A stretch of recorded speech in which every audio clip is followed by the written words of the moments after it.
Day 27, rations are low, morale is even lower. So this is day 2 of the motor pull. I don't know why I did this. It was a terrible idea. We got Miatas everywhere and tools everywhere, motors everywhere. I need to do that seal. Transmission is clean, looking pretty good. I have to decide if I'm reusing this. I did purchase another one, but it won't be delivered to me until about 4 o'clock today. I will probably use a new one. That's generally what you should do. I'm keeping my fingers crossed that this is going to work. Dopey friends are coming over soon, and there should be shenanigans. Okay, so I really should have gone more into depth about this last night, and that is this rear main situation. So here is where the crankshaft is in the back of the motor. This piece goes on just like this, and the rear main fits in that circle right there. Now, I've seen several videos where people just get in there with pick tools. Sorry, it's better to have a reference. So this sort of goes right in there. I've seen people with pick tools kind of pull that out. I tried as hard as I could with the pick tools and everything that I had to get this out, and I was just going to end up damaging this the surface right here.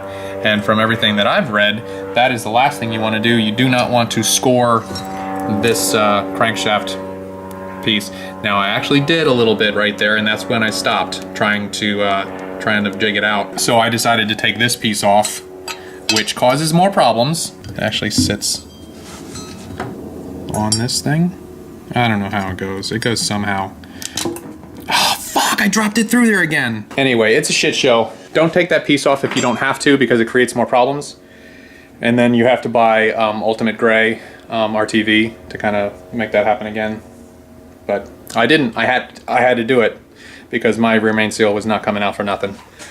So that's a last case scenario that you want to have to deal with. I'll keep you informed though if anything crazy happens, and I'm sure it will. I'll get back to you. It's 3:30. I am still waiting for this gasket thing. This thing, I ordered it. It's not in yet. Still waiting for it. All right, now we're having a Mexican party. Hey, your alternator's out. Yeah, it is. It fell on the ground. Yeah, so what we have been doing, however, is we spent about an hour putting a new this thing in. I think that's the throw-out bearing. No, that's the other bearing. Whatever. That took a very long time. So instead, we've been fucking with the other cars. Listen to 99.9. It will change your world. Angel replaced this injector right there. And then he replaced all his plugs too, because one of his plugs was so fouled it was disgusting. And then Neil decided he needed to replace his alternator. I didn't decide, this car decided to fucking die. He's not good at doing anything, so this is taking 45 minutes. Hey, look, Say goodbye, Liquid Wrench. See you later, lubricant. I don't want to work on this car. I hate working on this car. Fucking sell it. I tried. And then we're gonna put everything back together, throw this shit back in my car. We're gonna start it. It's gonna run. It's gonna shift. Everything's gonna be awesome. I have to believe this, otherwise I will murder my face.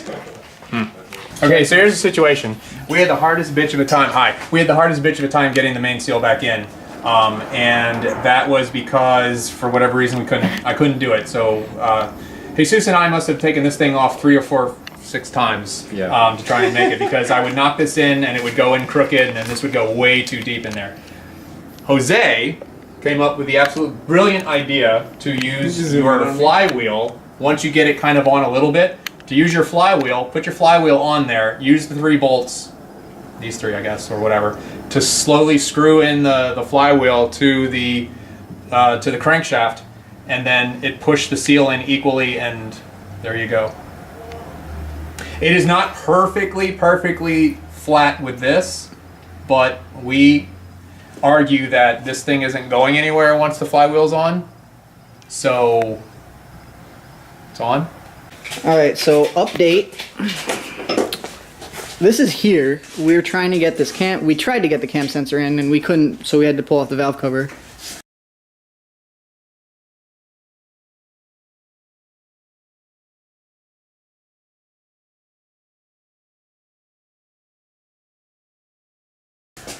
Here.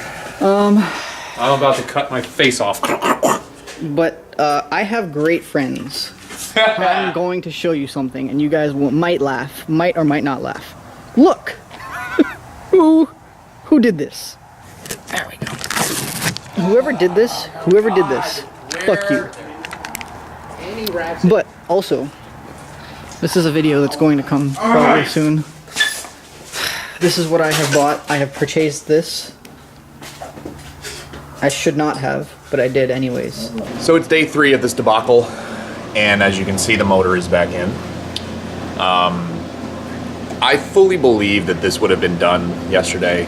The problem was I needed to order a oil pan half gasket for the crankshaft. I couldn't get that until 4 p.m. yesterday. So I was working on it with Angel until about, well, and some other guys too, but it was mostly us at the end. We were working on it until about 8, I think, I want to say. But we were both getting tired, got some food, and that was our downfall. As soon as we ate that sweet, sweet, delicious McDonald's food, we both looked at each other and just said, you know what, we're done. Really, the only things I have to do, I got to put the heater core lines back on. I have to tighten the motor mounts because Jose kept telling me that he tightened them, but he wasn't sure he tightened them enough. I have to put on the radiator. I have to fill the transmission with transmission oil down there. So I have to tighten those exhaust bolts for the downpipe and on the other side of those that pipe. And then put the slave cylinder on. The slave cylinder is right here. It's still looking good. And then try to start it. I'm optimistic. I want to apologize. I didn't record a whole lot of this process. We've done a motor pull and a motor swap or put it back in. So you've seen a lot of that. It's not that different on a 1.6 motor. There was one problem that we ran into that you may run into too if you try to pull your motor or put it back in, is that we couldn't get it far enough back. And you can see the way the firewall goes back in there. It's sort of indentation down there, but there's also a lip. There's also a lip like right up here. Well, we couldn't get the motor back far enough because the cast sensor the cast sensor, that's redundant. The cast kept hitting like right here. You can almost see where it's all fucked up because we kept hitting it. We had already removed the coil pack, so that wasn't becoming the problem. So here's what I suggest if you need to do this. I would suggest actually taking off the coil pack. It's only 3 bolts. I only have 2 of them. And then it's taking off the cast sensor, which are these 2 bolts right here, this one and this one. And then you also have to, which I didn't do, shit, I have to replace that bolt. It's important that you score where the cast sensor is so you don't lose your timing, but it's probably something you'll need to do. Anyway, let me get started on this. So quick update, things are going pretty well. I've got all the connections. I've got the slave cylinder installed down in there. I've got all the alternator connections, all the starter connections. I'm putting my intercooling piping back on. That's pretty much 100%. And now I forget where these things go, but I'm gonna figure that out in a couple minutes here. I know this thing goes into the temperature fan turn on sensor. Let's see what else is going on here. The IAT I'm just gonna plug in as soon as I get the radiator in, and that's kind of the next step, the radiator. So I'm gonna do something that I wanted to do a long time ago. This is the current fan situation with the radiators. You can see it's a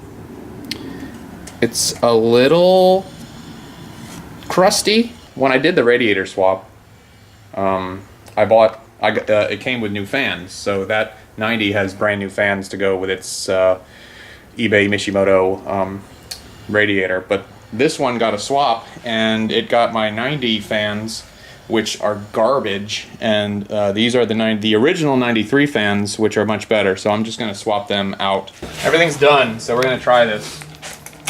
See what happens. What was that noise? I don't know, but it sounded kind of cool.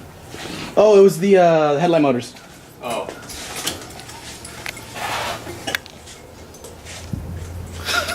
Is anything dripping?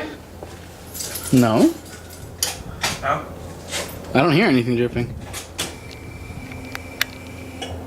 Okay, well, I just put a bunch of fuel in the line. Here we go, we're gonna try it.